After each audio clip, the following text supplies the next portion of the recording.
Hello, welcome to the Bigger Truth Show. I am Scott McMahon, and I am very glad that to be here, and I'm glad that you're here. And there's a lot going on in the world, but what I'm really going to examine today is some of the psyops that the Flynn Network are engaging in that I believe are just further evidence that they're working against Trump and against MAGA. And so we're going to look at that. There, we're also going to look at what Trump is doing and a little brief talk that he put out last week about dismantling the deep state. And I think that there's a lot of indications there about what his intentions are. I think it's really important to think about. So let us go ahead and get into it. You're welcome to ask questions as we go, and we will just see where we end up. So my Substack is biggertruthmedia.com. If you're new to me, the pinned story here right at the top, this is the Bigger Truth Story Summary to Date. I think that's the best place to start. There's a written summary there, and there's a video of my full presentation in Tulsa, Oklahoma, that Clay Clark and Jackson Lawmeyer, his pastor, were both at, and you get to see, if you stay to the end, you get to see Clay Clark giving off some fake tears about how Flynn was trying to save Trump's life and all this. But that presentation really kind of shows and connects a lot of the dots and shows a lot of the evidentiary case that I have followed as I've come to the conclusion that Flynn and his whole network are actively working against Trump and against MAGA, even as they claim to be all for Trump. So we are in an age of our own military is engaged in psychological warfare against us, and it's a very confusing time. I've heard even today just several people commenting on my posts on X saying, I don't even know what to believe. And, join the club. I completely am often with you, and so we'll talk about even some of those things. In fact, I'll go ahead and start with this whole thing about Rick Scott and the Senate, and wanting Rick Scott to be the Senate Majority Leader. That it's very clear that that's a priority to Flynn. And I just started reading, I had some people share with me, and I just started reading about Rick Scott's involvement before he got into politics. He started a hospital company and ran a company that bought up failing hospitals and turned them around and that kind of thing. At one point, they owned, I think, 90 or more hospitals. And in the 90s, they actually pled guilty to 14 felonies and paid $1.7 billion in fines. And so I'm still looking into that, but I also was told, and I don't see I was told that Jack Smith, actually the same Jack Smith that's been trying to make up a case to try to find a crime to put Trump in prison for, was actually working with Rick Scott. And Rick Scott was the CEO of this company, that he was one of the attorneys in that for this company. So not everything is as it seems. And I haven't spoken out about that whole thing. I haven't actually spoken out about any appointments except, I don't think that Trump is going to pick Flynn, but I'm not saying, I've had people even ask me to promote Rick Scott on social media. I'm not going to do that. I'm not going to tell Trump, I'm not going to tell Trump what to do. He's a big boy. I actually am very curious to see what he's going to do. We elected him. We chose him to make these decisions. And now all of these people in the Flynn Network are trying to put all kinds of pressure on him to try to make different decisions, or to try to tell him what we think he needs to do. I say, let's let him do the job that we chose him to do. So let's see where it goes. This tweet right here by Chris LaCivita is probably my favorite of the last week. And he says, post-elect Twitter is such a target-rich environment. let's just think about what he means there. And this is one that I think has really been overlooked by a lot of people, but I think that this is just fantastic. Chris Lasavita has not been given an official position yet. So Chris Lasavita and Susie Wiles were really Trump's campaign managers. They, as much or even more than just about anyone else, are responsible for Trump running the greatest, what I strongly believe is the greatest political campaign in human history. And you know, we'll see what role Chris Lasavita has if he ends up having an official role. He just might be an advisor. Who knows? We'll see. Um, but yeah, they are. So post-elect Twitter is such a target-rich environment. What do you think he might be talking about? I would think that he is talking about looking at both what the Democrats are doing and what people within who claim that they are supporting Trump are doing. People like Flynn who are out there spreading complete lies, um, and also just distorting things and trying to take attention away from President Trump. So we'll look at that more. Kellyanne says the other two guys hate Trump. Which two guys are those? Oh, you mean Thune and Cornyn? Yeah, and that may be. And in fact, I think that I don't know if I posted it here. I don't think I got it into this slideshow, but I was just looking at Dan Scavino where he retweeted something that Thune said back in 2016 about how he was um, he was trying to draft Pence to actually replace Trump on the ticket, and this was in just a month before the 2016 election. That tweet definitely didn't age well, and yeah, so I don't think that Thune and Cornyn are the best choice. I mean, we want somebody that can work with Trump, and for the most part, I think Rick Scott is probably a better choice. I don't know that it's only one of those three. This is something that, in my view, Trump Trump is a big boy, and he he can he knows what's going on, and he can negotiate this. And I don't think that he needs our help in doing so. I think that we'll just see how it plays out. And I am whatever it is that Trump says, and if Trump ends up saying, "Hey, I support Thune or I support Corden," I'm good with that. If that's what Trump says, I think that we're really manipulated into getting emotionally involved in this stuff, and I don't think that we should be. Um, I'm really an advocate for letting people do their jobs, and that includes sometimes letting them make mistakes. So, for example, with that, I didn't get that in here either, and I apologize, but I just saw so last night, um, Trump announced that Tom Homan is going to be his border czar, and the border czar doesn't necessarily have any endowed political constitutional authority. I mean, it's really an advisory position, and it'll have as much power as President Trump delegates to him.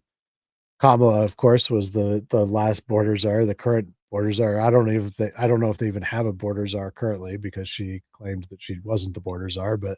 Um, but I think Tom Homan definitely appears to know a whole lot about, he was ICE director. He knows a whole lot about how ICE works, and he knows a whole lot about how the border works. And I think that he's been right about a lot of that. He's also been wrong about a lot of things. And that's we're all in the gray. Tom Homan was actually, for a time, he was the director of the America Project. He has worked very closely with Patrick Byrne and Mike Flynn. Just about a month ago, he was at this absolutely insane Rod of Iron event in, I think it was in Pennsylvania, and he was one of the speakers at this event along with Ivan Raiklin and Mike Flynn, and this absolutely crazy guy. And I went over that video back at about 2 or 3 weeks ago, showed the video of this so-called pastor who wears a crown of bullets, holds this golden AR-15, and the Rod of Iron and Rod of Iron Ministries he claims is this golden AR-15. It's absolutely crazy, and nobody that associates with him should, and with that whole thing, should ever be close to Trump. And yet Tom Homan was there, and yeah, the moon Genmai says the Rod of Iron Ministries are Mooney's cult kids, and that's right. It's actually a cult, and you're absolutely right. It is bananas, and I don't think that if it were up to me, nobody associated with that event would ever come within 100 miles of Trump, and yet here we've got Tom Homan as the new borders are, and you know this is who we elected. We elected Trump, and I say I let him do what he thinks is right. And he's going to make mistakes. And I think this is one of them personally. I think Tom Homan is a mistake, but I'm not going to cry about it. I'm not going to, that this is, you got to choose your battles. And this one I don't think is that big.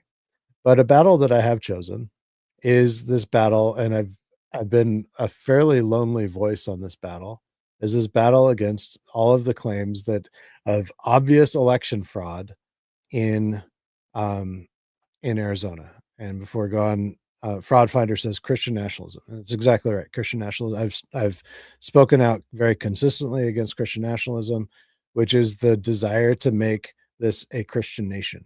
And I don't believe that that is constitutional or Christian.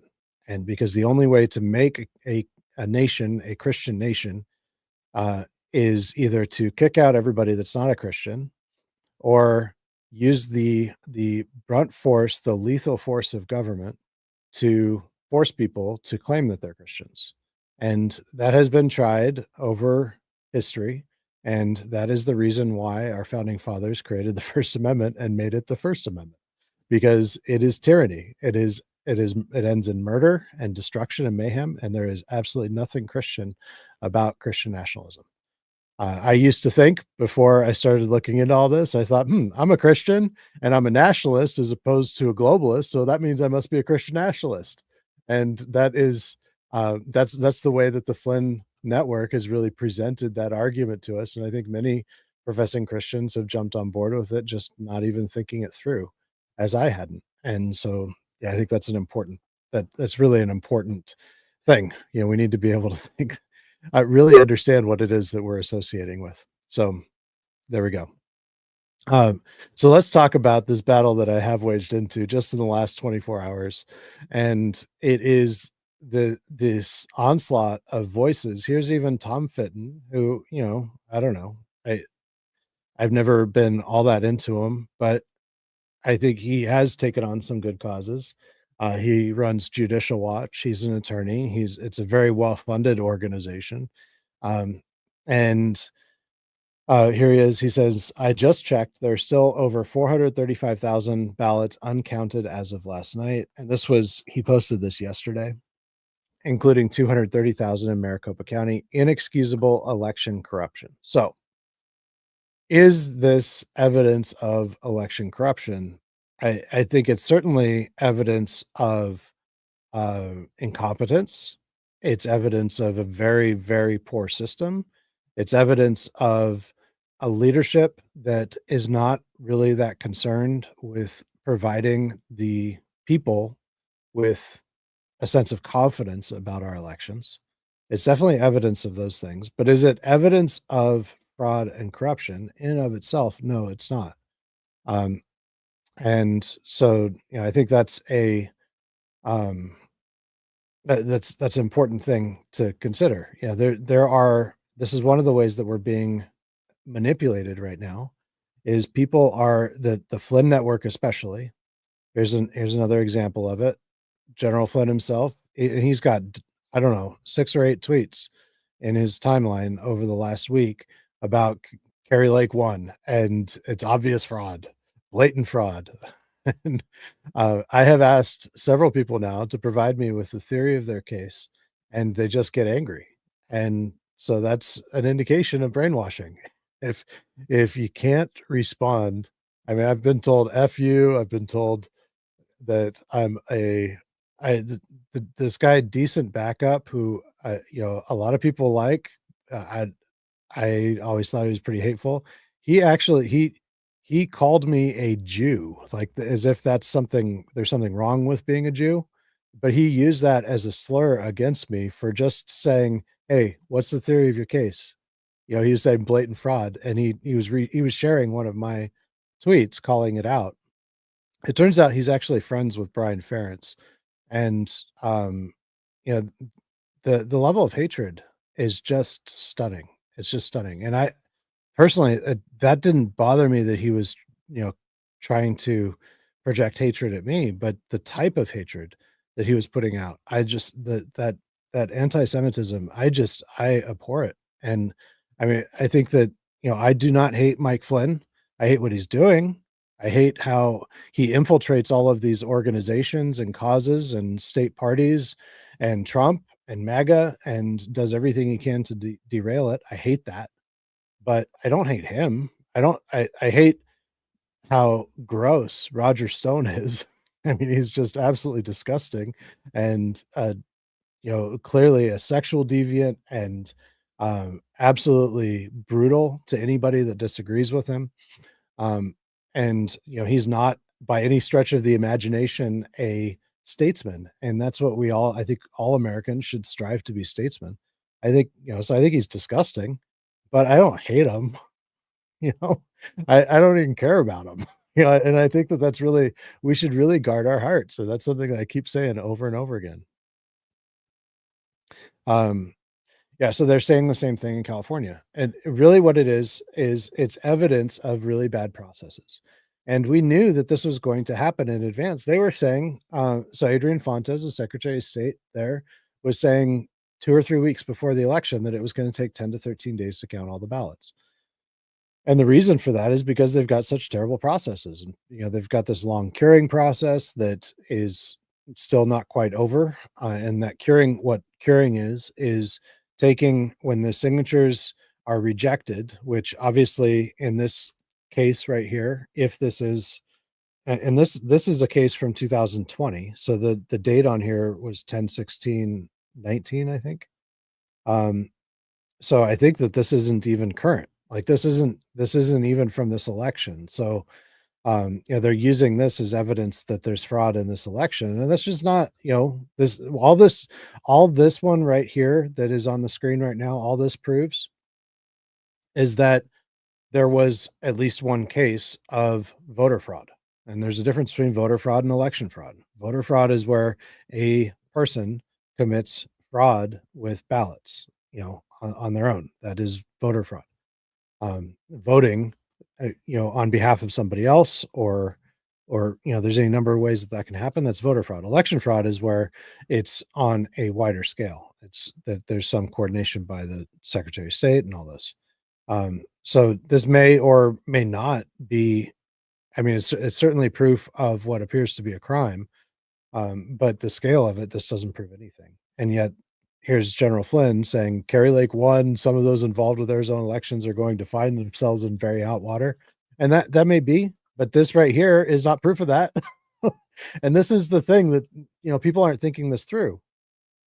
People just aren't thinking this through. They're just getting all caught up in the emotions, and that is the nature of the psyop. And so, what I've been advocating for from the beginning with this is, hey, let's just slow down a little bit. Let's not leap right to fraud. And in terms of Kerry Lake, especially, it is extremely plausible that there were voters who voted for Trump and voted for Gallego, Kerry Lake's opponent. And I heard this morning from one operative who has done a lot of door knocking in Maricopa County and said that massive numbers of Hispanics who had always voted Democrat came and voted for Trump because they like Trump, but they also voted for Gallego and they were planning on voting for Gallego and for Trump. And so that's one constituency. Another constituency, and there's several constituencies that probably did this. Another is, other Democrats that switched over to vote for Trump, but they still were conflicted about voting all Republican. And they really didn't like Kerry Lake because there's a lot of things for rational people not to like about Kerry Lake. and, there's a lot of people that really love Kerry Lake, but in Arizona, the more people I talk to in Arizona, the more I see that in Arizona, she has her cult following, but outside of that, she's kind of like oil and water. I mean, she has done a lot to turn people off. She's burned a lot of bridges. In 2022, I want to talk about 2022 because I think that she was running an operation, or she was being used to run an operation in order to cause all of the Republicans to lose in 2022. And so I want to tell that story. First, I got a couple comments. I'm just gonna.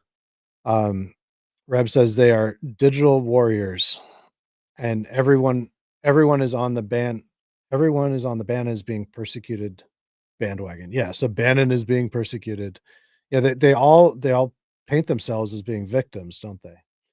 Liberty Warrior says the ballot carrying deadline for Arizona was yesterday at 5 p.m. Yeah, and I think that there was a Harmeet Dillon kept the ACLU Democrats from getting yesterday's ballot carrying deadline extended. So that's great. And, that's the kind of thing. So Trump actually made Harmeet Dillon the director of the election day operations in Arizona and the specifically the election integrity operations, which was a huge snub of Gina Swoboda and Shelby Bush in particular, because they claim to be such election integrity gurus and experts, and yet Trump clearly did not trust them and sent or their attorneys and sent Harmeet Dillon in from California to do that for them, which is very similar to what he was planning on doing here in Michigan in the event that Christina Caramo was not removed from office. He was planning on sending all the pass-through money through Illinois that would be spent in Michigan. And the two states, there's a lot of similarities there. Aaron's Rod says, plus Lake did that stunt with the state GOP. Those are the people who knock doors and put your signs out, shot herself in the foot. Absolutely. And so that's kind of what I'm going to talk about right now. And so first I want to talk just a little bit about Michigan in 2022. So Christina Caramo was running for Secretary of State in that same election cycle.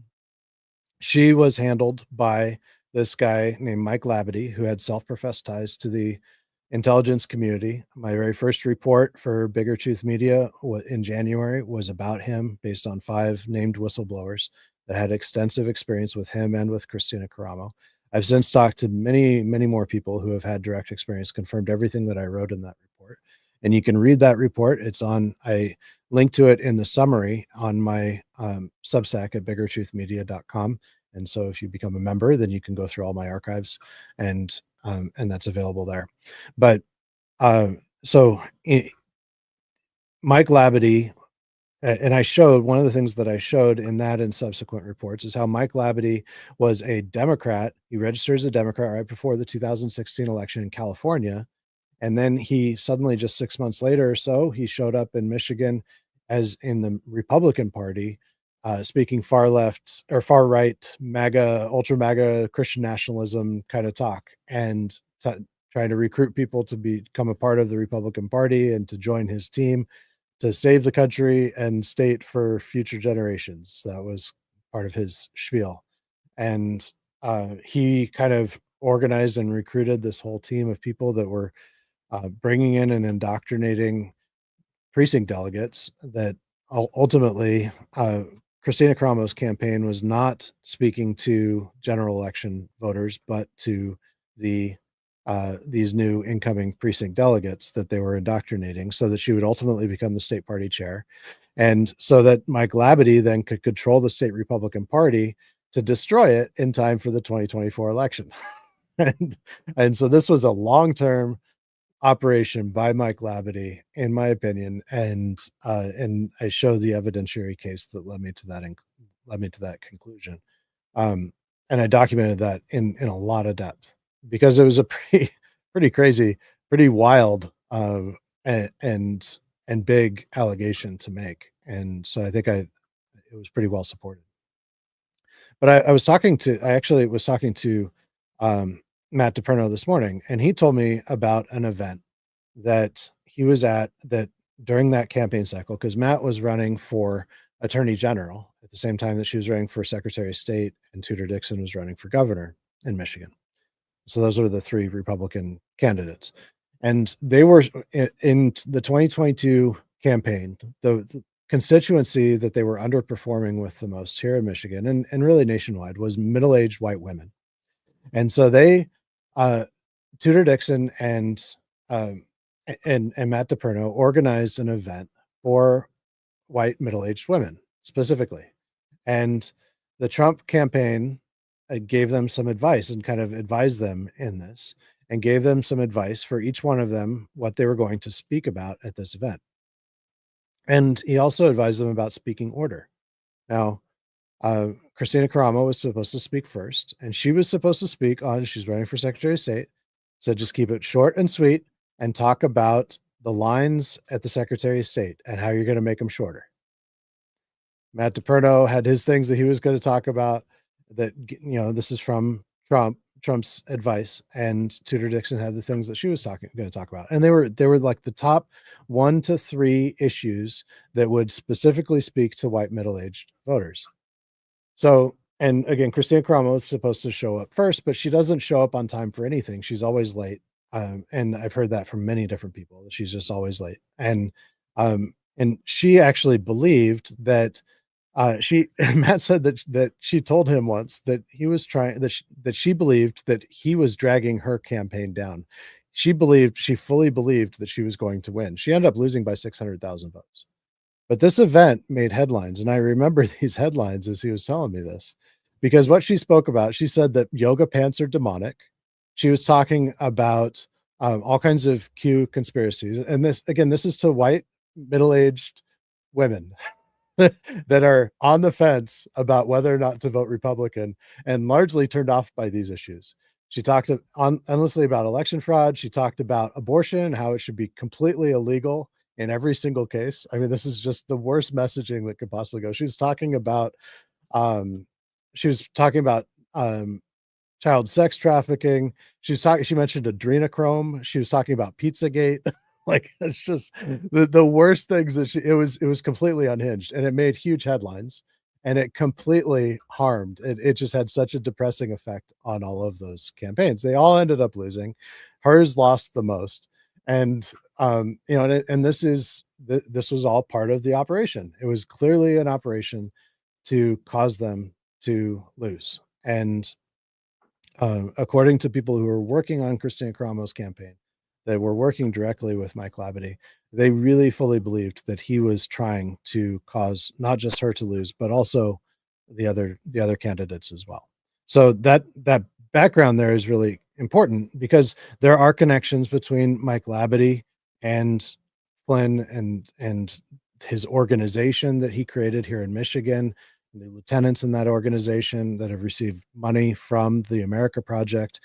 And that same connection exists in Arizona. Shelby Bush has received her PAC has received over $700,000 from the America Project, Patrick Byrne, Mike Lindell. And so there's those connections. And that's important to see those connections between, and the America Project is a Flynn organization. Joe Flynn as of the last filing, Joe Flynn was a director, Patrick Byrne was a director. Mike Flynn was a director originally. They say, oh, he's not involved anymore, but his brother's there and Patrick Byrne's there. So it doesn't really matter if he's directly involved or not, because Patrick Byrne very clearly is still involved. In fact, he was just tweeting about it just over the weekend. So he's definitely very much involved, and he still speaks on X spaces that are created and organized by the America Project. So very much involved there. Okay, so now let me talk about how this relates to Kari Lake. So Kari Lake in the 2022 cycle, she was running a very good campaign. She had a great campaign team. I've talked to people who were on her campaign, who worked on her campaign and were leading her campaign. And also I talked to some of the biggest business leaders in the state who were involved in her transition team. They were so confident after the primary because things were going in such a good direction. And one of the campaign leaders that I talked to said we had such a great big tent strategy for after the primary. They were really going to go big tent in the similar way to what Trump just did. They had a whole strategy planned out for how to go about that. But then Caroline Wren got involved. Now, Caroline Wren, she graduated from Auburn in 2008. I've talked about her several times because I think this is really important. Her first job was on McCain's presidential campaign, 2008, when he ran against Obama and lost. And then after she graduated, I think 2009. So she worked on his campaign. She took time off from school to work on his campaign, and she called herself a McCain groupie. She went back to work for McCain. She also worked for uh, Lindsey Graham. She worked on Lindsey Graham's 2016 presidential campaign. He was running against Trump in the primary, and she was his fundraiser. And so she has that background there. And then Caroline Wren in 2021, January 2021, starting really around Christmas time of 2020. So this is after Trump, after the election that, the so-called stolen election, and right before January 6th, she raised the $3 million for the Ellipse stage at on January 6th. She used that money to try to what her agenda was to influence who was going to be on the stage with Trump that day. And she was so forceful in trying to get Alex Jones, Roger Stone, and Ali Akbar or Ali Alexander onto the stage with Trump that the White House staff actually called park police to remove her from the Ellipse. And she ended up willingly leaving with Ali Akbar to begin recruiting a crowd to march to the Capitol while Trump was still speaking. And so the implications here are that, and she with this money, she was also advertising in advance, doing targeted text messaging and stuff to tell people to make sure they came to Washington, D.C. and were ready to march to the Capitol at 1 p.m. And so she was promoting marching to the Capitol. I mean, this is really a huge part of, if there was a setup on January 6th, she was definitely a big part of that.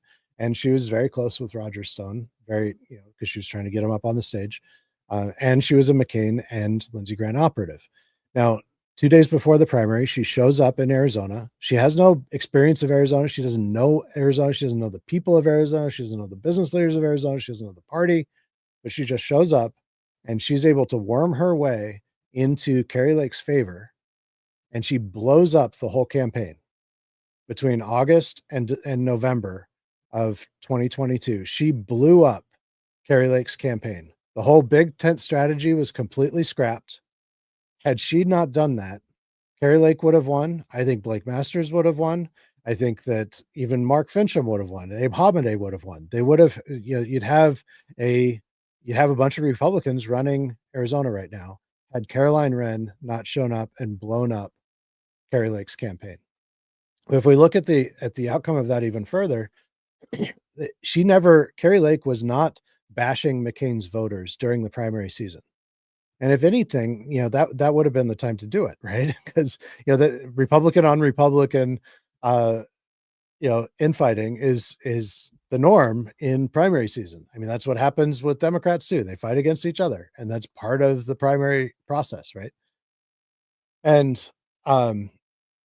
so she wasn't bashing McCain's voters at that time. She started after Caroline Wren came on board, which is really fascinating because Caroline Wren was a McCain groupie. She had worked for multiple years for McCain. She knew exactly what bashing those McCain voters would do. And sure enough, 5 days before the general election in 2022, she said on a stage at an event, and this was widely publicized. Kari Lake said, "If you voted for McCain, you're not welcome here. Get out of here. There is no place for you in our party. We don't want your vote." 5 days before the general election, she said that. 300,000 mid to high propensity Republican voters stayed home in 22. That was the cause of all of those losses. And I think it is absolutely right to blame that on Caroline Wren, who is very close with Steve Bannon, and Kari Lake. She's responsible for her choices and her words, but she fell for Caroline Wren and all that. So there's another story. I shared this on X today, and this is a story that I've heard from several different people within, fairly high up within the Arizona Republican Party. And this story is that, so after that happened, after those losses, a couple comments. I'm just going to go through these before I tell this story. Kari told McCain voters to get out during the primary. Get your sources right. Okay, so she said this. It wasn't during the primary. It shows. Oh, so you're saying that she did say it during the primary? Okay. So, but the get out, I don't think she said that get out. That was 5 days before the general election, and I am absolutely certain about that. So, And that's public knowledge. I looked at that story just recently. So I don't think that she said, because as far as I've seen, she only said get out once. Um, and so I'm not sure, but and maybe she was bashing McCain before during the primary, but from everything that I've heard and from people that were actually working and conversations that I've had with people who are working on her primary, what they said is that the anti-McCain rhetoric where it really started to escalate was after the primary. So so I stand by that. And if you've got evidence, otherwise you're welcome to share it with me. Um, the um, and StreamYard. I use StreamYard, and right now I just got a notification that they have a problem for Facebook people. That doesn't. They're not. They're working on fixing it. But was that before or after he plagiarized a tweet? If you're talking about Flynn, Flynn just plagiarized a tweet. So that happened just over the weekend. And so yeah, I'm not sure, which is crazy. And yeah, not and that's fine. If like I said, you're welcome to DM me or message me if you've got anything. Hey, I'm happy to correct, but I from talking to multiple members of her gubernatorial campaign and leaders of that campaign, that is what they said, that the McCain rhetoric really started when Caroline Wren came on board. And maybe she said things about McCain before in the primaries, but it really escalated. And what they said is it really started at that time. So um, and the big and most egregious thing was 5 days before the primary election. Um, so anyway, so the story about Carrie Lake and what happened after that 2022 election. She and Caroline Wren went to for some time, extended period of time, and it was multiple weeks to Mar-a-Lago, and they and Carrie Lake was really sidling up, and there were lots of pictures taken of her, having like one-on-one conversations with Trump. And what Jeff DeWitt actually made a public statement implying that saying that there were 30 hours of secret recordings that Carrie Lake had of conversations with President Trump. And so I assume that they are from that time and possibly from before then. But where Trump is, he's trusting her that she is who she says she is, and having kind of unguarded conversations off the record, what he thought would have been off the record, and yet she was recording those conversations. And I was told during the campaign that there was a lot of fear within Trump's campaign about the possibility of those recordings surfacing and her doing to Trump what she did to Jeff DeWitt, which was using a recording that he didn't know was happening. Whereas I listened to that recording that she called a bribe, what I hear is something very different. I heard that they were just trying to help her because it was very clear all along that she was not going to be able to win in a general election. And um, and when polls started coming out, even during the primary season, it showed her really lagging against Gallego and lagging even against Trump. And, trailing. So, whereas, if Trump would have 50%, she'd have between 40 and 45%. And that, 5 to 12% lag behind Trump was really consistent in every poll that was done. She was always well behind Trump. And the current tally, it's about, somewhere around 5%.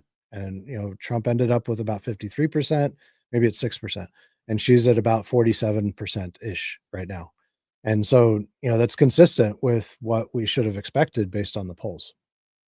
So Mar-a-Lago, they're at Mar-a-Lago, and um, and what I was told is that Melania got really fed up with and annoyed with Carrie Lake, and told her husband, "You got to get rid of this lady." And so what what I was told is that he let her down gently by saying, "Why don't you go back to Arizona and run for Senate, and I'll endorse you." So that's the story that I've been told by multiple sources in Arizona about how she actually got endorsed. And you know, and so I don't know to what extent. I don't know if he knew at that point that she had secret recordings. I don't know. I don't know at what point those came to be public knowledge. Maybe that wasn't even known until, until DeWitt said something. I'm not sure, but there is there was, I mean, not anymore. I mean, what can she do to him now? He's not going to be running for reelection. So, um, and yeah, so we'll see what happens there. But she was involved in what I believe was a coup in the Arizona GOP, taking out Jeff DeWitt, and Jeff DeWitt was standing in the gap. He was supporting, you know, he was I wouldn't say he was supporting, but he was preventing LD3, which is the largest legislative district in the state, from being taken over by this alternate group led by Bob Gomez. And that really is what determined and would determine the outcome of ultimately who the national delegates would be. And I spoke to somebody from the America Project who told me and admitted that he was there. He flew out from Michigan to be there to help Shelby Bush and Kerry Lake in December. He said that he was there to help them with some personal security because there was a drive-by shooting in the area, but I didn't believe that at all. I mean, that's ridiculous. Why would you fly somebody out from out of state to help with that when there's plenty of security companies there in Arizona? Um, but the timing was very suspect. You know, they were it was I very much believe that he was out there as in an effort to help coordinate and plan for this coup attempt, and the way that these recordings against Jeff DeWitt were used against him. And he was told that if he didn't step down, that there would be more recordings coming out, which is really, that's a form of blackmail. And so, yeah, there are a lot of problems with Carrie Lake, and she has not invited other. She's really burned bridges and dissed other um, candidates for other offices. I had Kwang Yen on my show last week or 2 weeks ago, and he's from Yavapai County, a state rep, and he's an incumbent running for reelection. She did one of her final campaign stops. Carrie Lake did one of her final campaign stops in Prescott, which is in his district, and she did not invite him to that event. You know, here he is, he's running for office. And when you go to a Trump rally, he always invites and he brings onto the stage, or he calls out and asks them to stand and identifies all of the down ballot people that are in that area. He always does this. This is what you do if you're running for a statewide office like that. You try to, this is part of supporting the party and building a coalition. But she didn't invite him. And I've talked to others that similar kinds of things that where she didn't make endorsements in school board races. There are specific school board candidates, Republican school board candidates, that she did not endorse, and they were running against school board candidates who were endorsed on the Democrat side, who were endorsed by Gallego. Um, and yeah, there's a lot more there, but the bottom line is that Carrie Lake has burned a lot of bridges. It is very plausible, very, very plausible, that there were people who voted Trump and Gallego, and all of the things that people are pointing to, really the only, and if you have anything, please send it to me. If there's actual evidence of fraud in Arizona that has determined the outcome, I'd be happy to take a look at it. And I do believe that there was fraud, certainly ballot harvesting in college campuses and apartment buildings and that kind of thing. I'm sure there was ballot harvesting, old folks' homes, all that kind of stuff. I'm sure that there was ballot harvesting. I'm sure that there were non-citizens voting. And I talked about on a live that I did on Saturday, I talked about how Gina Swoboda, the state party chair, the Republican Party chair, she filed an amicus brief supporting Adrian Fontes in allowing the 218,000 Arizonans who could not prove their citizenship, allowing them to have full ballots in violation of state law. So she's filing this amicus brief on behalf of the Democrat Secretary of State to violate state law. And this is the Republican Party chair, and who is planning on running for Secretary of State. So there's a lot of problems, and I'm gonna have I talked to somebody who was working polls in Pima And some of the things that she told me were pretty astonishing. She's going to be coming on my show next week, and so that I think that's going to be great. And by then we'll know what the outcome of all of this is. But I think the jumping straight to fraud is and getting all angry and all buttoned up about it is just, it's just not helpful. I think that we should be talking about solutions. I, I think that absolutely we should be talking about solutions. And that's part of the PSYOP is to get us all emotional, talking about problems, trying to put our energy into something that we can't change, which is once the ballots go through the tabulator, if it was a bad voter, you can't identify that ballot anymore because we have secret ballot, as we should. We want to have secret ballot. We don't want to be identified and persecuted because of how we vote. Um, so yeah, so there's all that. And so the solutions I wanted to go over really quickly what I think the solutions are that we should be focused on because I think that's a lot more productive. And this is a state by state thing that, and it's going to take time, but I think that there's three solutions. I want to put forward a three-part plan for solving our election problems. This isn't going to solve everything. It's not going to make everything perfect. It's not going to absolutely eliminate fraud, but it's going to eliminate the vast majority of the fraud and it's going to provide transparency and it's going to give all voters more trust in our election systems regardless of who is running them, which is what we need. And that's what every American, right and left, should want is election laws that we can trust regardless of the party affiliation and even the intention of the people who are administering the elections. And so the first part is we need universal voter ID. Like we need it. And we need it not just for in-person voters, but for absentee voters. And the only way to accomplish that is with a notary. The only way to really accomplish that is with a notary. Sending in a copy of a driver's license is not enough because it's conceivable that you could get that from the Secretary of State.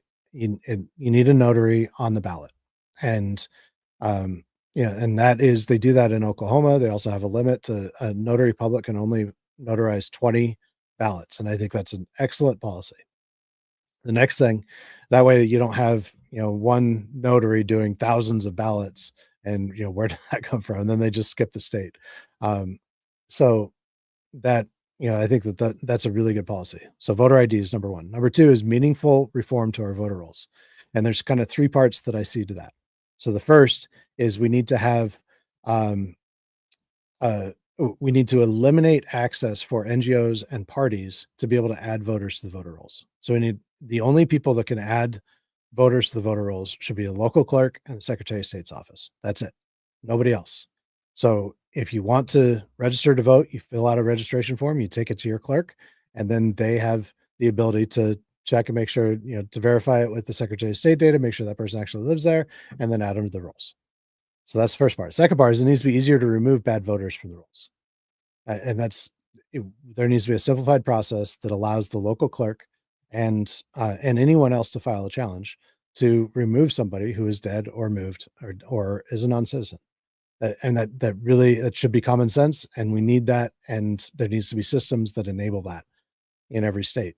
Then the next thing, the third part of the voter roll reform is the voter rolls themselves, the qualified voter file, whatever it's called in every state. It should be publicly viewable on the clerk's website and on the Secretary of State's website without a FOIA. It's something that everybody should be able to see. There needs to be transparency with that, and that's that. So you do those three things, that will eliminate the majority of the fraud. The third thing is providing more transparency, and this is something that there's probably a lot of debate on how exactly to accomplish this, but I think a meaningful risk limiting audit that is truly random and a much larger sample size than what is currently practiced, at least here in Michigan, where you randomly select certain ballots to uh, based on the tabulators know which ballots voted what, and so you randomly select certain ballots and count them by hand count to make sure that it statistically validates the tabulator count, and that's important. And then the other part of that is the ballot images should also be viewable and online. And then there's other things that you could get into, like there obviously needs to be a paper ballot. You need to have a paper record. You need security on the machines. There needs to be some transparency about how secure and how the machines are actually being secured so that we know that they're not being hacked into. and not just the tabulators, but it's really the servers is where there's vulnerability potentially. So, those if we look at solutions, but the Flynn Network doesn't want us looking at solutions, they just want us crying about the problem and crying about problems that don't even exist and getting all mad at each other. And so, I think that if we focus on solutions and real solutions, not get rid of all the machines or there's no, we can't have a secure election as long as there's machines counting our votes. We need tabulators because we need it done quickly. We need tabulators and we need good processes that enable it to be done quickly. So let's talk about solutions. I think it's a lot better. Um, and got a question here that I think this is a good one. So how did Mike Gill get involved with Shelby in Arizona? So when I was I've told this story before, and what I should probably do is I will, in the show notes on my Substack, I will point to where this story has been told. But Mike Gill is, to my knowledge, is not involved with Shelby. They had one like coffee meeting that he claims that Shelby and Liz recorded, but he did not. And he is also claiming that the recording of this conversation needs to go to President Trump, and, and there's nothing that conversation would actually prove. That I haven't actually already reported on, which is that the um, the Arizona delegation, and I reported on this training meeting and showed pictures, and Trump's team did their own investigation, verified my reporting that the um, Shelby Bush was leading a training session for national delegates before the convention. This is at the beginning of June of this year, where they're teaching the national delegates how to suspend the rules to the convention and place a new candidate into nomination according to the rules of the convention. And it would have created massive chaos, and there was no good reason why they were doing this. I said that, and I was in communication with people throughout the RNC in multiple states, and there was no energy whatsoever for Nikki Haley. But they were saying that they were doing this to protect Trump because the establishment was going to take out Nikki Haley. And Mike Gill at the time was saying the exact same thing. He was saying the establishment's going to try to take out Trump and replace him with Nikki Haley. And I was saying, no, that's not going to happen. There is no energy for that at all. Zero. Everybody that 100%. I did not talk to a single person in the RNC that said that was even a remote possibility. Not a remote possibility. And these are people, state committee men and women, who are plugged into their state. They know what's going on in their state, and they know what's going on in the national, in the national party. They know how the national convention works. They said there's zero possibility of that. It's a complete fiction. It's not going to happen. I talked to somebody in Vermont, which is the only state that actually voted for Nikki Haley in the primary. No chance. Everybody was in for Trump. Trump was the nominee. He won by the biggest margin ever in the primaries. And there's no way. And so he's out there saying the same exact thing that the Flynn Network was saying. And then he announces, he does this whole trailer thing with Matthew Tucciaroni. And it's like this really dramatic thing that he was coming out to Arizona and he was going to expose the cartels and bring down the Sinaloa cartel with none other than Liz Harris. And I'm like, dude, Liz Harris is part of the problem. She's with the Flynn cult. Like, what are you doing, Mike? This is ridiculous. And I didn't know him then. And then I get a phone call from my Gill, and it's like a struggle session where he's trying to get me to admit that he's right about everything with the cartels. I'm like, I have not studied the cartels. I'm sure, I know that the cartels are doing all kinds of dirty, and that's what cartels do. And I know that they're a thing, but it's not something that I've studied. So I don't really want to speak to that because I try to speak to what I actually know about. And he selectively edited that, put it on the Michelle Moore show to try to discredit me, saying that I said that I don't believe that there's cartels. And it's like, whatever. That's Mike Gill. Yeah. So Reb says Mike Gill is a special kind of crazy. And then what he did, after that, is he started taking credit for the things that I'd done. And I was mostly just quiet about that. I didn't whatever. I let my work stand for itself. And but even today, he's claiming that posted over the weekend that this recording, he says, "Release the tapes, Liz." This is a matter of national security to release the tapes. So what he ended up doing is he organized a meeting between Liz and Shelby. Apparently, Liz and Shelby at that time were really fighting with each other. They were having, or at least Liz was really not happy with Shelby for some reason. They're having some sort of disagreement, and so Mike Gill created some sort of, he asked for some sort of meeting between Liz and Shelby, and there were some other people there. The only person I've talked to that was there in the room with Matt was Matthew Tucciarone, and he told me that the only thing that a recording of that conversation would show is that Mike Gill is an ass, and he called everybody in the room a CIA. He's called me CIA, so he calls everybody CIA. So that's my Gill. I think that, and I never really bought into the idea that there is a Pandora's box full of evidence that's going to take down anybody. I think that anybody that says that the evidence that I have is going to just take down the cartels, or it's going to take down all the bad guys in Washington, D.C., and it's going to fix all of our problems. That's not the way evidence works. That's not the way the real world works. And, all we can do is just expose stuff and then hope for the best. So, I don't like speaking negatively about Mike Gill. He's just, I don't know what his intentions are. I don't know who he's connected with. I don't know what he's doing, but there's just so much drama all around him. I just don't really want to be involved with that. So I'm going to make that the last time I talk about Mike Gill. Um, just because people interact with some of these clowns, they think everybody's married to each other. Yeah, and there's some of that too. And I want to try to be careful about that, because there's, in identifying what is the Flynn Network. It's and that's the thing. Like I talked about Tom Homan earlier, and I have no idea. I have no idea. I know that he was working at one point with the America Project, and then he was the director of the America Project, and then he stopped being the director. And I don't know. I just don't know. And Trump just hired him to be the border czar.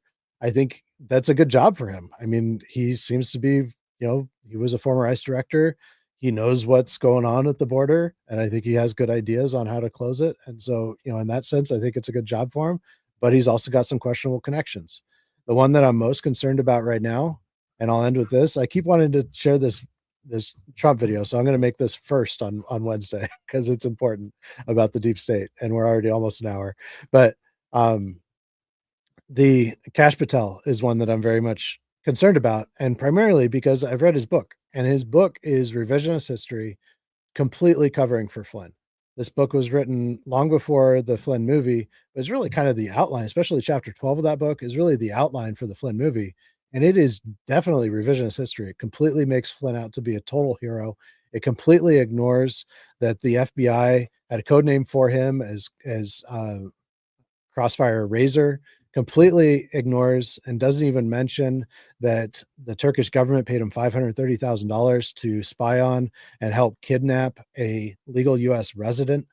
Um, it completely ignores and doesn't mention that he helped to set up the meetings with Jared Kushner and Don Jr. and encouraged them not to bring counsel with these Russian businessmen who then tried to get them to agree to a quid pro quo. There's so much that Kash Patel absolutely ignores. It completely, he doesn't even mention that Flynn pled guilty to lying to Pence, that he should have absolutely chain of command dictated that he should have, in all like means and just consideration and even private sector, like, if you're working this close to a boss and you're talking to somebody as important as the Russian ambassador and trying to engage in diplomacy with another nation before you're even the president, in a way that even contradicts the stated policies of the current administration, you'd think that it'd be pretty important to talk to President Trump about that. But he never even mentioned it to Trump. He lied to Pence about it, lied to the FBI twice about it. He pled guilty to that. And yeah, it's a mess. And that's Kash Patel's book. And the whole time I'm listening to his book, I'm thinking, okay, everything he's talking about here is stuff that Flynn was involved in. And then you get to chapter 12, and it's this whole defense about Flynn. And he doesn't even mention Flynn until he gets to chapter 12. So that's his book, and that because of that, it just kind of it concerns me. So, um, Booma, I'm glad you're here. Holy crap, where's the work on those things Flynn did? Um, so I have a report on my and on my I'll link to it on my Substack. But I did do a report on that early on. This was back in like April, I think, where I went into some depth on all of those things and citing sources and stuff. So maybe I should republish that. It'd probably be a good thing to republish. Um, and Aaron Gerard said, Cash sniffs a lot. It reminds me of Zelensky. You're funny. Um, and Howdy. I apologize for having spammed your Rumble comment section with all. Okay, I think you're talking about something else. And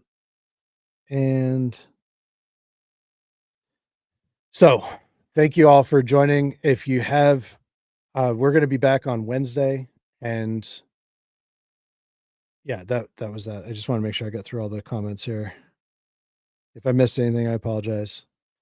Um, so Mike Flynn might be worried still because the old Gulen kidnapping case, and maybe even Matt Pottinger being in the Trump administration 1.0 and his wife being a Vidco 91 operative out of Wuhan. I'm not sure, I would love to hear more details on all of that. I do know that Matt Pottinger, as I recall, he was involved in the setting up a Chinese New Year's party in early 2020 in Wuhan, where there were like 20,000 people that were all sharing meals and like serving themselves with their hands, and 20,000 people all in the streets eating together in mass. And I was told that Matt Pottinger had something to do with uh, helping, ensuring that that would happen or something. I don't know if that's true. But yeah, so there's if you've got anything on that that you'd like me to read about and talk about more, I'd love to see the source for that. Um, So thank you all. I really appreciate what all of you're doing. I'm very excited.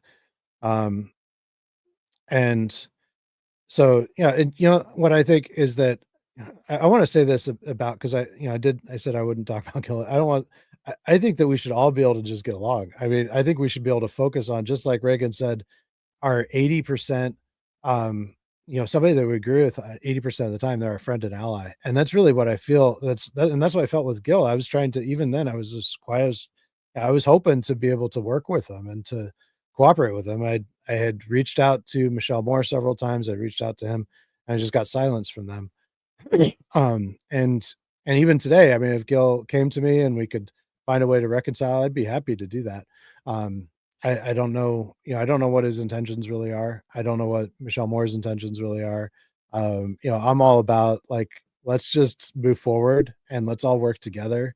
And so and I have sympathy for Mike Gill. I have sympathy for Michelle Moore. I don't understand all the drama. Like I don't really want to get involved in that. But I think that we can find what we agree on. And I think from what I've seen, D Boomer, you're doing great work. There's a lot of people doing great work. A lot of people here on that I'm seeing comments from. You're great researchers and you've done a lot of great work. And if anything, I'm newer to the scene than a lot of you, and I'm standing on your shoulders. And I just really appreciate the giants that you all have been. So there's a lot of good research that's been done. And I think that we all just need to work together to get it out there so that more and more people can see this. I mean, Mike Flynn has 1.8 million followers on X, and a lot of them are very adoring and brainwashed fans. And it's going to take all of us working together to overcome that, and to overcome the brainwashing, and to recognize the psyops when they come up. And I do want to just, as parting words, Alex Jones is off the rails this week. Apparently, on Wednesday, apparently he's going to lose his studio, but he's got a backup studio, so it's not like anything's really going to happen. But he's going to use that to try to raise as much money and sell as much supplements as he possibly can. And in the meantime, what he's doing is he's spreading all of these lies about how there's everything he does is always the end of the world. He says that there's going to be civil war in the next 69 days before the inauguration. I don't see any evidence of that. I mean, I look at the Democrats, there's a lot of pouty, but I'm not seeing talk of violence. And if you are, please share it with me. But I'm not seeing, I've been looking for it and I'm not seeing talk of violence. I think that nobody wants that. I think the people that do want that are realizing that they don't have the influence that they would need in order to accomplish that. I think that's really what it's coming down to. I think even Ivan Raiklin, Ivan Raiklin now is doing his whole he's going back to the deep state target list. So he's dusted that one off and now he's trying to promote he's trying to get people to sign up for um, going out and doing live streamed citizen swatting raids. Here's a example of that even right here where he's on X. He puts forward a um, he did this tweet where he says, "I'm being told that senior influential um, betas." So he calls them, of course, he calls them betas. He calls Trump too nice in Trump world. Would prefer the word accountability over retribution. Which word do you provide and do you prefer and why? But the thing about this, and I suggest everybody look at the comments because it's really sobering. And there is absolute hatred. There's murderous hatred on the part of these people. I had somebody comment on me today saying that that they want to see, that we're about to see retribution, and we're going to take these people down, and the crimes that these people have committed justifies us taking the law into our own hands. And he said Semper Fi, so apparently he was a Marine, and that's part of what they're targeting. So, we need to stand down. We need to encourage everyone to stand down. Like there's so no reason for this. Trump just got elected. Like we just had this huge victory. And let's let Trump do his job. We don't need to tell Trump who to hire. Let's just watch who he hires. If he makes mistakes, okay, he'll figure it out. And it's and I think overall, and maybe some of the things that we might think are mistakes, as time plays out, maybe they won't be. Let's just try to be supportive of each other, and let's try to be supportive of Trump, and let's call out the people who truly are bad actors and who have bad intentions, and let's just try to do good. Let's just try to do good. So um Jesus would hope we seek restorative justice, but justice is needed to move forward. I completely agree. I think we need justice. Trump, I think he completely agrees. He said so many statements. And the video that I hope to get to that I just didn't today, and Friday, I hope to get to, so I'll get to it eventually. But Trump really very clearly shows that he knows that we need justice. That's a human need. And I think that that is a priority to him, and we will see how it goes. Um, so so let's go forward, and nobody's perfect. We're all various shades of gray, and let's just try to do good to each other. So see you next time.